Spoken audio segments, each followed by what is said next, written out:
News 18 आप देख रहे हैं, आपके साथ मैं हूं कंचन डोगरा नेगी। तो देखिए, यूपी में बीजेपी की सीटें भले ही कम हुई हों, लेकिन प्रधानमंत्री नरेंद्र मोदी ने कैबिनेट में यूपी की हिस्सेदारी के साथ ही जातीय और क्षेत्रीय संतुलन का खास ख्याल रखा है।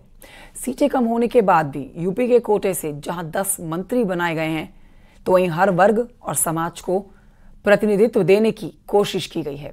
जातीय समीकरण के लिहाज से ओबीसी और दलितों की हिस्सेदारी में कोई कमी नहीं रखी गई है। हालांकि इस बार यूपी के हिस्से में सिर्फ 2 ही कैबिनेट मंत्री बने हैं, लेकिन पश्चिम से लेकर पूर्वांचल तक और ब्रज से लेकर अवध तक हर क्षेत्र में मंत्रियों को प्रतिनिधित्व दिया गया है। पिछली सरकार में यूपी से पीएम मोदी समेत कुल 15 मंत्री थे, जिसमें 4 कैबिनेट मंत्री और बाकी राज्य मंत्री थे। इस बार यूपी से सिर्फ राजनाथ सिंह और राज्यसभा सदस्य हरदीप पुरी कैबिनेट मंत्री बने हैं। मोदी कैबिनेट में सामाजिक समीकरण के ताने बाने का ख्याल रखा गया है। पीएम मोदी ने इस बार 2 ठाकुर, 2 कुर्मी, एक ब्राह्मण, लोट, जाट और सिख जाति से भी मंत्रियों को मौका दिया है, जबकि दलित समाज से इस बार भी 2 लोगों को मंत्री बनाया गया है। इसमें एसपी सिंह बघेल हैं, जिन्हें दोबारा से मंत्री बनाया गया है। तो वहीं बांसगांव के सांसद कमलेश पासवान को पहली बार कैबिनेट में जगह मिली है।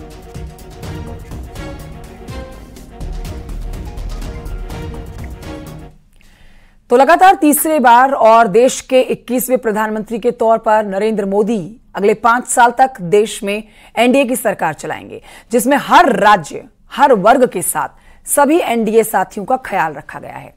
मोदी कैबिनेट में यूपी की हिस्सेदारी खराब प्रदर्शन के बावजूद कम नहीं हुई है।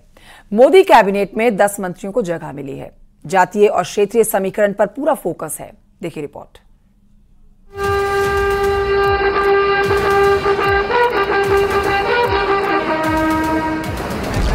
मैं नरेंद्र दामोदर दास मोदी कैबिनेट में उत्तर प्रदेश का प्रतिनिधित्व है और मोदी की कैबिनेट में करीब करीब हर स्टेट की छाप है। मैं राजनाथ सिंह, मैं अमित अनिल चंद्र शाह, मैं शिवराज सिंह चौहान, हरदनहल्ली देवेगौड़ा, मैं राजीव रंजन सिंह उर्फ लालन सिंह, मैं चिराग पासवान। कभी न थकने वाले, कभी न रुकने वाले प्रधानमंत्री नरेंद्र मोदी ने अपनी टीम में भी मंत्रियों को चुन चुन कर शामिल किया है। मोदी ने अपने मंत्रिमंडल में इस बात का खास ख्याल रखा है कि सभी वर्ग, सभी राज्य शामिल हों। मोदी की कैबिनेट में न सिर्फ सभी राज्यों का ख्याल रखा गया, बल्कि सभी वर्ग को भी साधने की कोशिश की गई। बात जाति समीकरण की करें तो ओबीसी से 27 चेहरों को शामिल किया गया है। एससी समुदाय से 10 मंत्री बनाए गए, एसटी से 5, तो वहीं अल्पसंख्यक समुदाय से 5 मंत्रियों को जगह मिली। मोदी मंत्रिमंडल में उत्तर प्रदेश का भी दम देखने को मिला। यूपी कोटे से राजनाथ सिंह को मंत्री बनाया गया, यूपी कोटे से हरदीप पुरी को मंत्री बनाया गया, यूपी से जितिन प्रसाद को मौका मिला। एसपी सिंह बघेल भी कैबिनेट में शामिल हुए।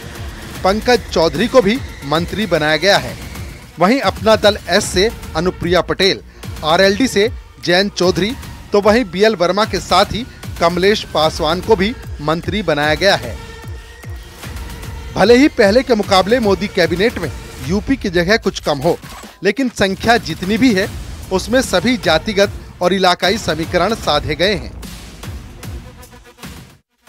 इन सब के अलावा मोदी के मंत्रिमंडल में साथियों को भी सिर आंखों पर बिठाया गया, चाहे जेडीयू हो या टीडीपी, एलजेपी हो या हम, सबका दम देखने को मिला। यानी मोदी के 3rd टर्म की टीम तैयार हो चुकी है। अब इंतजार उस एक्शन का है जिसके संकेत पीएम मोदी ने चुनाव परिणाम से पहले दिए थे। Bureau report, news 18।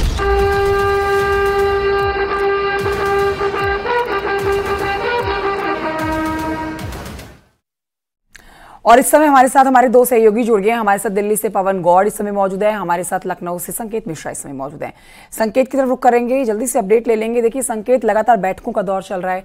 अब यहां पर हमने देखा कि मोदी कैबिनेट जो अब तैयार हो चुकी है, बड़ी जिम्मेदारी अब सबको देनी है। कौन सा डिपार्टमेंट, कौन सा महत्वपूर्ण विभाग जिसको दिया जाएगा, ये अब देखना जरूरी है। लेकिन अगर हम उत्तर प्रदेश के कोटे पर नजर डालें तो यहां पर मोदी कैबिनेट में क्षेत्रीय और जातीय समीकरण बिठाने की पूरी कोशिश कर दी गई है। और इसको आप सिर्फ यहां तक ही सीमित नहीं रखेंगे, 2027 में जो विधानसभा के चुनाव होने हैं उत्तर प्रदेश में, वहां पर भी आप नजर डाल के देखेंगे, उस लिहाज से भी ये महत्वपूर्ण मोदी कैबिनेट में समीकरण फिट बिठाए गए हैं। संकेत मिश्रा। बिल्कुल जाहिर सी बात है कि प्रधानमंत्री नरेंद्र मोदी की जो मंत्रिमंडल है, उस मंत्रिमंडल में अगर उत्तर प्रदेश के लिहाज से बात की जाए तो यहाँ पर जातीय और क्षेत्रीय समीकरणों का खासा ध्यान रखा गया है। अगर सबसे पहले बात की जाए जातीय समीकरणों की तो 5 ऐसे चेहरे हैं जो ओबीसी चेहरे हैं जिनको मंत्री बनाया गया है। वहीं 2 क्षत्रिय बिरादरी से मंत्री बनाए गए हैं। इसके अलावा ब्राह्मण कोटे से जितिन प्रसाद को मंत्री बनाया गया है। अगर दलित कोटे की बात की जाए तो 2 मंत्री बनाए गए हैं, कमलेश पासवान जो 4थी बार सांसद हैं बांसगांव से। इसके अलावा एसपी सिंह बघेल जो कि दलित कोटे से मंत्री हैं, तो दो मंत्री दलित कोटे से बनाए गए हैं। अगर क्षेत्रीय समीकरणों की बात की जाए तो अवध क्षेत्र से राजनाथ सिंह मंत्री बने हैं, कीर्तिवर्धन सिंह मंत्री बनाए गए हैं। और इसके अलावा ब्रज क्षेत्र से अगर बात की जाए तो एसपी सिंह बघेल मंत्री बनाए गए हैं। इसके अलावा जितिन प्रसाद वो भी ब्रज क्षेत्र में आते हैं, रुहेलखंड का क्षेत्र है, पीलीभीत से सांसद है, उनको ब्राह्मण कोटे से मंत्री बनाया गया है। बीएल वर्मा को मंत्री बनाया गया है जो कि बदायूं से हैं, राजनाथ सिंह के करीबी माने जाते रहे हैं। तो जाहिर सी बात है कि जातीय और क्षेत्रीय समीकरणों को साधने की ये रणनीति प्रधानमंत्री नरेंद्र मोदी की इस कैबिनेट में साफ नजर आ रही है। बने रहिए आप संकेत हमारे साथ, लौटूंगी मैं आपके पास और जानकारी के लिए। लेकिन इस समय एक बड़ा अपडेट और दे देते हैं अपने दर्शकों को। मोदी मंत्रिमंडल में पहली बार शामिल गोंडा के बीजेपी सांसद कीर्तिवर्धन सिंह ने कहा है कि विकास के एजेंडे पर काम करना है। ने आपको हैट्रिक बनवाई है, गोंडा के लिए आपके क्या ख्वाब हैं? देखिए, गोंडा के विकास के लिए जो कुछ भी यथासंभव है वो सारी कोशिश की जाएगी। कई सारे भी कार्य हैं, उनको आगे बढ़ाना है और उसके साथ साथ जो कुछ भी जिम्मेदारी आदरणीय प्रधानमंत्री जी और ये भारतीय जनता पार्टी जो सौंपेगी उसको पूरी तरह पूरा करने का हम लोगों का ही उद्देश्य। मोदी जी तीसरी बार शपथ लिए हैं, ये एक रिकॉर्ड है। पंडित नेहरू के बाद दूसरे ऐसे प्रधानमंत्री हैं जो कि तीसरी बार शपथ ली है, उनके लिए क्या कहेंगे? मैं बधाई देना चाहता हूँ, दिल से बधाई देता हूँ आदरणीय प्रधानमंत्री जी को। जिस तरह के बदलाव वो इस देश में लाए हम लोग सोच नहीं सकते थे। हम लोग ग्रामीण क्षेत्र के लोग हैं, गांव देहात के लोग हैं और जो मुश्किलों के सामना हमारे गांव के लोगों को, केवल यूपी की नहीं, मैं पूरे इंडिया पूरे देश की बात कर रहा हूँ, रोजाना जीवन में जो कितनी मुश्किलों का सामना करना पड़ता था हमारे जो गांव अंचल के लोग हैं, वो सारी मुश्किलें मोदी जी ने 10 साल में खत्म कर दी है। मैं इससे ज्यादा क्या कह सकता हूँ देश को। अंतिम सवाल है कि अब तो आप पूरे देश की बागडोर संभालेंगे, पूरे देश में आपको विकास की जिम्मेदारी होगी। मोदी जी ने अभी जो संभावित मंत्रिमंडल के नाम थे, जो चेहरे थे, उनके साथ बैठक की है, क्या संदेश दिया है आप लोगों को?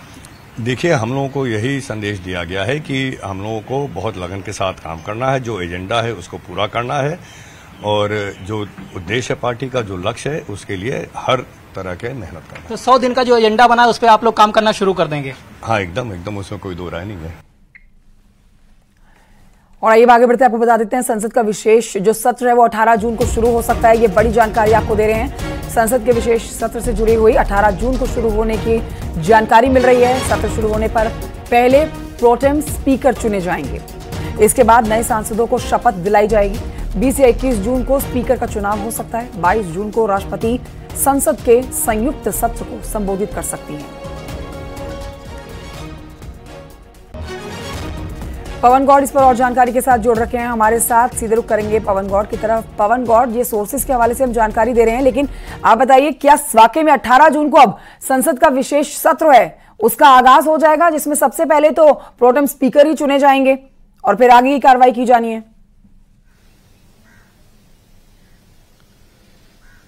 देखिए, जाहिर तौर पर जिस तरह से कल शपथ ग्रहण समारोह हुआ और उसके तुरंत बाद आज सुबह ही प्रधानमंत्री अपने प्रधानमंत्री कार्यालय पहुंचे और वहां उन्होंने अपना पदभार संभाला और उसके बाद में तुरंत पहला फैसला जो है वो किसानों के हित में प्रधानमंत्री किसान जो सम्मान निधि है उसको जारी कर ले भी लिया। यानी कि प्रधानमंत्री का एकदम जो आइडिया है, जो विजन है, एकदम स्पष्ट है कि उनको लगातार काम करना है। चूंकि जो लक्ष्य है 2047 में विकसित भारत बनाने का, उसको लेकर लगातार काम करना है। आपको याद हो तो चुनाव से पहले लगातार उन्होंने तमाम मंत्रियों से जब बैठक की तो उन्होंने 100 दिन का एजेंडा तैयार करने को कहा भी था।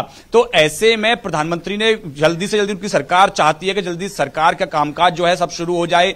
संसद का सत्र भी इसी के लिए बुलाया जा सकता है जल्दी से ही। ऐसी खबरें आ रही हैं कि जैसे ही शपथ ले ली गई है उसके बाद ही कामकाज संभाल ले, बस विभागों का बंटवारा होना है, किसको क्या विभाग मिलेगा ये देखना बहुत जरूरी हो जाएगा। बहुत शुक्रिया आपका जानकारी के लिए। अब आगे बढ़ते आपको बताएंगे, मोदी मंत्रिमंडल में जगह मिलने के बाद न्यूज 18 से बातचीत में बीएल वर्मा ने कहा है कि मंत्रिमंडल में 58% से ज्यादा ओबीसी, एससी, एसटी को भागीदारी मिली है। वर्मा जी, फिर से आपको मोदी मंत्रिमंडल में जगह मिली, इसको बधाई। क्या आपकी अगली प्लानिंग है? देखिए, माननीय प्रधानमंत्री मोदी जी ने और हमारे शीर्ष नेतृत्व ने जो भरोसा जताया है, उस भरोसे पर खरा उतरने के लिए पूरी ईमानदारी से, पूरी निष्ठा से हम काम करेंगे। चर्चा थी कि आप लोग जब मोदी जी के यहाँ चाय पे चर्चा करने गए थे तो वहां पर 100 दिन के एजेंडे पे भी बात हुई है। क्या मंत्र दिया है मोदी जी ने? देखिए, मोदी जी के मंत्र सब बताने के नहीं है, काम करके दिखाने के। तो इसलिए जो जो हमसे अपेक्षा की गई है, जो जो माननीय प्रधानमंत्री मोदी के निर्देश होते हैं, उनका हम अक्षरशः पालन भी करते हैं और पूरी तरह से इस देश के विकास के एजेंडे को लेकर के माननीय मोदी जी ने तीसरे कार्यकाल की शपथ ली है और विकसित भारत के संकल्प को पूरा करने के लिए। और निश्चित रूप से हमारा पूरा मंत्रिमंडल माननीय प्रधानमंत्री के साथ में काम करेगा और उनके संकल्प को पूरा करना। जो हम लोगों तक सूचना पहुंची है उसमें ये भी कहा गया है कि मंत्रियों से मोदी ने साफ कहा कि जनता से लगाव रखें, 4 दिन दिल्ली रखें, 2 दिन अपने क्षेत्र में रखें और जनता से जुड़े मुद्दों को तुरंत हल करें। मैंने बताया ना, माननीय प्रधानमंत्री जी जो जो हमें आदेश देते हैं, जो जो अपेक्षा करते हैं, हम सभी उनके अपेक्षाओं पर खरा उतरने का काम करते हैं। और इस बार भी क्योंकि दूसरी बार मुझे मौका मिला है, हम पिछली बार से भी ज्यादा परिश्रम की पराकाष्ठा भी करेंगे और निष्ठा से और ईमानदारी से काम करके हमारे प्रधानमंत्री मोदी के संकल्प को पूरा करने का काम। तो मोदी मंत्रिमंडल में शामिल कमलेश पासवान ने कहा है कि मोदी के नेतृत्व में देश के विकास के लिए काम करना है। उन्होंने कहा कि विपक्ष पीडीए की बात करता रहा, लेकिन मोदी को जनता ने जातिगत भेदभाव से दूर होकर समर्थन दिया।